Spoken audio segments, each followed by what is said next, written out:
Christianity bases its existence not on creation, though there are many debates of creation, not on the validity of a Big Bang theory versus anything else. No.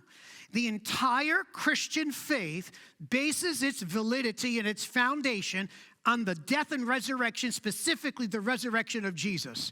To the point that the Apostle Paul says in 1 Corinthians 15:12, if Christ be preached that he rose from the dead, how say some of you that there is no resurrection of the dead?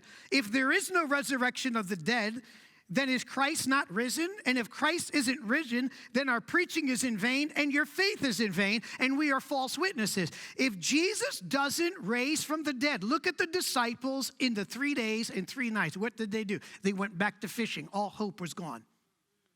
They traveled with Jesus for 3.5 years. He told them tall tales. He told them stories that he would die. He would have to go to Jerusalem. He would die on a cross, but he would raise on the 3rd day. And while he opened up blind eyes and while he healed the leopards and while he walked on water and while he stayed the storms of the sea, none of that was the foundation of Christianity. The Apostle Paul himself, who while he was afflicting the church as Saul, was knocked off a horse, blinded. Jesus appears to him and says, why do you persecute me?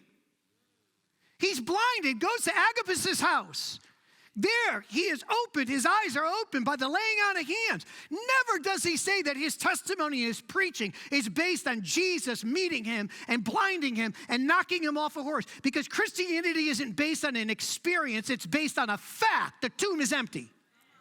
The tomb is empty.